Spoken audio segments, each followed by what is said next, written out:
Market లో invest చేసి మీ డబ్బులు డబుల్ చేసుకోవాలనుకుంటున్నారా? సుందరరామిరెడ్డి గారి లైవ్ సెమినార్ కి అటెండ్ అవ్వండి.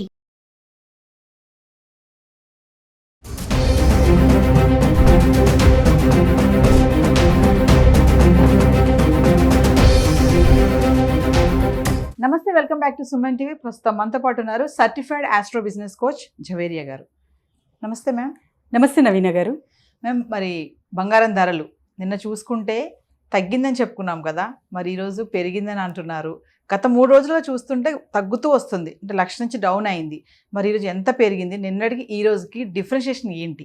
నిన్నటితో పోల్చుకుంటే నవీన గారు ఈరోజు కొంచెం ఎక్కువే పెరిగింది అనొచ్చు. ఆల్మోస్ట్ 200 పైన మనం డిఫరెన్సియేషన్ ఇక్కడ చూడొచ్చు. ఎందుకంటే నిన్ననే మాట్లాడుకున్నాము, యాక్చువల్లీ అంతర్జాతీయ మార్కెట్ ప్రభావం వల్లనే గోల్డ్ రేట్ అనేది మనకు ఎక్కువ ముఖం పడుతుంది.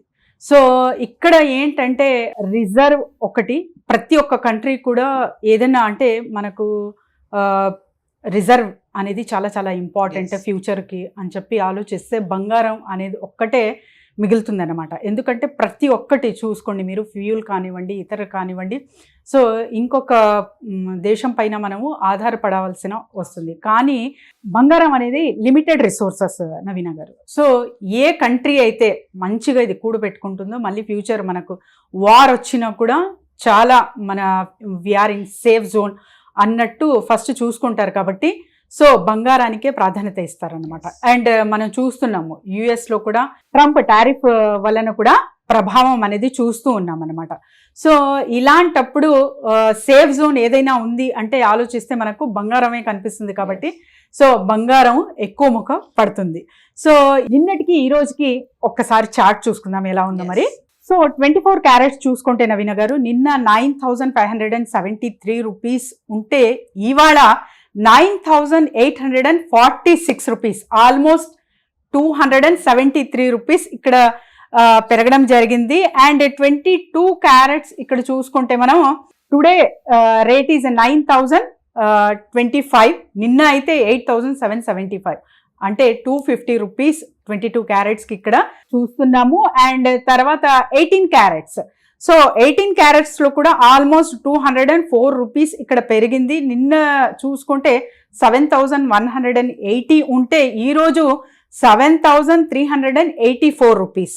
సో ఈ లెక్క ప్రకారం అంటే చాలా వరకు మనకు గోల్డ్ అనేది పెరుగుతుంది అనే ఆస్కారం ఉంది. ఎందుకంటే ఫ్లక్చువేషన్ అండ్ తర్వాత వచ్చేసి చెప్పాను కదా, సో ఏదైనా సోర్స్ మనకు పర్మనెంట్గా కనిపిస్తుంది, దేన్నైనా నమ్మగలమంటే అది బంగారమే కనిపిస్తుంది అనమాట ప్రస్తుతం మార్కెట్లో చూస్తే.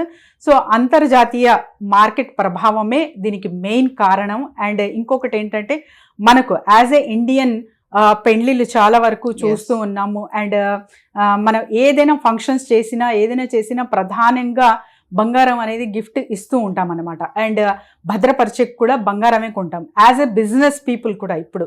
సో వీళ్ళు కూడా ఆ రకంగా ఆలోచిస్తున్నారు. కాబట్టి అంటే లిక్విడ్ క్యాష్ మనకు తొందరగా బంగారం ఉంటే తీసుకోగలము అనే కాన్సెప్ట్తో వెళ్తున్నారు కాబట్టి బిజినెస్ పీపుల్. సో దీనికి కూడా ఒక కారణం బంగారం పెరగడం. సో ఎటు ఏమైనా కానీ బంగారం అనేది చాలా మంచి సోర్స్, చాలా మంచి ప్లానింగ్. అండ్ బంగారంలో ఎవరైతే ఇన్వెస్ట్ చేస్తారో చాలా మంచిగా ఉంటుంది. మరి ఒకేసారి నేను 1,00,000 కొంటున్నాను కదా, మరి ఫ్యూచర్లో 50,000 పడిపోతే ఎలాగా అని కూడా ఆలోచిస్తారు. సో లాంగ్ టర్మ్ ప్లాన్ ఎవరైతే ఆలోచిస్తారో వాళ్ళు ఖచ్చితంగా బెనిఫిట్ పొందే అవకాశం 100% ఉంటుంది నవీన గారు. జవేరి గారు, ఇప్పుడు బంగారంతో పోల్చుకుంటే ఇప్పుడు సిల్వర్, వెండి, మరి వెండి కూడా పరుగులు పెడుతుంది. నేను ఎక్కడ తగ్గను అన్నట్టుగా 1,00,000 మార్కులోనే ఉంది వెండి. ఎందుకంటారు వెండి ఎందుకు అంతలా పెరుగుతుంది? అంటే బెనిఫిట్స్ ఏంటి? అంటే వెండి కూడా ఇప్పుడు మామూలుగా వెండికి అంత ఇంపార్టెన్స్ ఇవ్వరు చాలామంది. మరి ఇప్పుడు బంగారం కంటే వెండికి కూడా చాలా జాగ్రత్త, ఇన్వెస్ట్మెంట్ పరంగా కూడా దాన్ని మనం కొని పెట్టుకోవడం అనేది ఎంతవరకు మంచిది అంటారు? గుడ్ క్వశ్చన్ నవీన గారు. వెండి అన్నది సో ఇవాళ రేపు చూస్తున్నాం అంటే మధ్య తరగతి కావచ్చు, దిగువ మధ్య తరగతి కావచ్చు, చాలా వరకు వెండి పైన ఆస్కారం ఎక్కువ చూపిస్తున్నారు. సో వెండి నగలు అండ్ చాలా వరకు టెంపుల్ జ్యువెలరీ కానివ్వండి, ఇంకా ఇతరితర పెద్ద నగ చేయించుకోవాలి అంటే వెండితోనే చేయించుకుంటున్నారు. అది కూడా ఒక రకమైన సాటిస్ఫాక్షన్ ఇస్తుంది. సో వెండి కూడా మనకు వంటికి చాలా మంచిది కాబట్టి వెండి ప్రతి ఒక్క ఆడవాళ్ళు అంటే ప్రతి ఒక్క ఆడవాళ్ళు కూడా ధరించాలి. యాక్చువల్లీ స్కిన్కి చాలా చాలా మంచిది, బంగారం అయినా వెండి అయినా. సో వెండి ఈజీగా లభిస్తుంది కాబట్టి మనకు.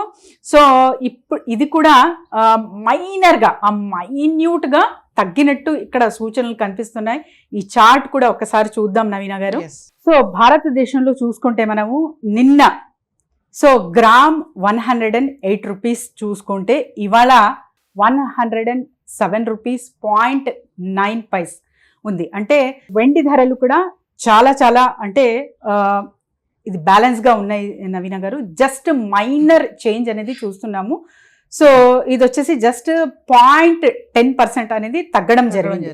సో వెండికి చాలా ఇంపార్టెన్స్ ఇస్తున్నారు. అండ్ పూజా సామాగ్రి, ఎస్పెషలీ పూజా సామాగ్రి మనం చూసుకుంటే సో చాలా వరకు పూజ చేసే వస్తువులు కానివ్వండి, అంటే మనకు దేవుళ్ళ నుంచి దీపాల నుంచి ఇంకా చాలా వరకు సో వెండి వస్తువులు అనేది ఎక్కువ ఉంటాయి, మనం వాడుతూ ఉంటాము. అండ్ పూజ గది అనేది వెండితో కలకలలాడుతూ ఉంటుంది అన్నమాట. అదే కాక చెప్పాను కదా, సో మధ్యతరగతి కుటుంబాలు, దిగువ మధ్య తరగతి కుటుంబాలు, ఆడవాళ్ళు ఎస్పెషలీ సో నగలు ఇష్టపడుతున్న వాళ్ళందరూ మ్యాక్సిమం వెండికి షిఫ్ట్ అవుతున్నారు. సో దీని ప్రభావం కూడా చాలా చాలా మంచిగా ఉంటుంది. ఎందుకంటే రిటర్న్స్ కూడా ఇది మ్యాక్సిమం అంటే ఇంచుమించు మీరు వెండి వేసినా కూడా రిటర్న్స్ అనేది చాలా చక్కగా చూడొచ్చు. కాబట్టి ఇది కూడా ఒక బెస్ట్ ప్లానే అనుకోవచ్చు. వెండి పైన ఇన్వెస్ట్ చేస్తున్నారు అంటే కూడా that is also good thing Naveena గారు. జవేరి గారు, మామూలుగా చూస్తున్నాం ఆర్టికల్స్, కొంతమంది ఏమంటున్నారంటే నిపుణులు ఒకేసారి 50,000 పడిపోతుంది బంగారం ధర అంటున్నారు. నిజంగా అంత పడుతుంది అంటారా? Yes, it's a good question Naveena గారు. ఎందుకంటే ఇప్పుడు international market, everything depends on international market అనమాట. ఇప్పుడు సాఫీగా ఉంది, టారిఫ్ లేదు. సో అన్ని కంట్రీస్ అంటే ఓవర్ ఎక్సెస్గా లేకుండా, అంటే ఎక్కడ మనకు థ్రెట్ లేకుండా, వార్ జోన్ లేకుండా అలా సాఫీగా నడుస్తుందంతా. వరల్డ్ వైడ్గా మొత్తం బిజినెసెస్ మంచిగా జరుగుతున్నాయంటే చెప్పలేము. కానీ అంత తగ్గే అవకాశం అయితే ప్రస్తుతంలో లేదు నవీన గారు. ఎందుకంటే ఒక్కసారి పెరిగింది అంటే మనము కంపేర్ టు అంటే నాట్ ఓన్లీ 10 years 5 years గ్యాప్లోనే చూడండి మీరు, అంటే డబల్ ట్రిపుల్ చూసాం. సో అంతగా పెరిగిన ఒక బంగారం ధర ఇప్పుడు సడన్గా హాఫ్ ఆఫ్ ది రేట్ తగ్గాలంటే అది ఒక క్వశ్చన్ మార్కే అనిపిస్తుంది నాకైతే. ఎందుకంటే ఒక ఏదైనా సర్టెన్ థింగ్ ఉంది అంటే చెప్పాను కదా, విత్ సర్టిఫికేషన్ దేనైనా నమ్మగలమంటే అది బంగారం. దేంట్లో అయినా ఇన్వెస్ట్మెంట్ పెట్టగలము అంటే 1-2 లక్షలు అంటే అంతగా పెద్ద ఇన్వెస్ట్మెంట్ కాదు. కాబట్టి అందులో ఇన్వెస్ట్ చేసేకి ఆస్కారం ఉంటుంది. అండ్ తర్వాత మనం రిటర్న్ చూసుకుంటే కూడా లాంగ్ రన్లో అంటే అదొక అసెట్లా మనం పెట్టేసాము అంటే కూడా మన పిల్లల భవిష్యత్తుకు కానివ్వండి, తర్వాత బిజినెస్ కానివ్వండి, లేదా మహిళలు ఎస్పెషల్లీ ఆర్నమెంట్ చేయించుకోవాలి ఒక 2 years తర్వాత, లేకపోతే 1 year తర్వాత, దీనికి కానివ్వండి. సో ఇలా ప్లానింగ్ చేసుకుంటున్నారు అంటే చాలా మంచిగా ఉంటుంది. అది పెరిగినా తగ్గినా ఒక అసెట్ మాత్రం మీ దగ్గర ఉంటుంది. సో కానీ 50,000 తగ్గడం అంతగా ఛాన్సెస్ అయితే లేదు నవీన గారు. ముందు మనకి మ్యారేజ్ సీజన్స్ ఉంది, వెడ్డింగ్. మరి పెళ్లి అంటేనే అసలు ముందు ఉండాల్సింది బంగారం అంటారు. మరి బంగారం ఆ టైంకి ఏమి తగ్గే ఛాన్సెస్ కూడా ఏం లేవంటారా? అంటే ఇప్పుడు డిమాండ్ పెరుగుతుంది కమోడిటీది అంటే automatically price will hike. So తగ్గే ఛాన్సెస్ అయితే ఉండవు, కానీ చెప్పలేము. అంతర్జాతీయ మార్కెట్ ప్రభావం వలన తగ్గచ్చు కూడా. ఎంత తగ్గుతుంది అనేది కూడా ఎవ్వరు అంటే ఇప్పుడు చెప్తారు. For example share market related కానివ్వండి, సో ఏదైనా అనాలిసిస్ చేసి ఇది తగ్గితే ఇది పెరుగుతుంది, ఇది పెరిగితే అది తగ్గుతుంది, ఇవన్నీ ఒక మిత్ మాత్రమే. మిత్ అంటే జస్ట్ అపోహ మాత్రమే. కానీ ఒక సర్టెన్ బాడీస్ ఉంటాయి, వాటి డెసిషన్ పైన అండ్ ఓవరాల్గా వరల్డ్ వైడ్ మార్కెట్ ప్రభావం వలనే ఇలాంటి రేట్స్ కానివ్వండి హైక్ అవ్వడం, లో అవ్వడం చూస్తూ ఉంటాము, ప్రత్యేకంగా స్పెషల్ అసెట్స్లో. చూద్దాం జవేరి గారు, మరి రేపటికి బంగారం తగ్గుతుందా మళ్ళీ పెరుగుతుందా అనేది? తగ్గాలి అని కోరుకుందాం నవీన గారు. అందరూ ధరించాలి బంగారం అనేది, ప్రతి ఒక్క ఆడవాళ్ళు కూడా ధరించాలి అని కోరుకుందాం మనస్ఫూర్తిగా. కానీ సూచనలు అయితే అలా కనపడట్లేదు. Thank you madam. Thank you Naveena గారు.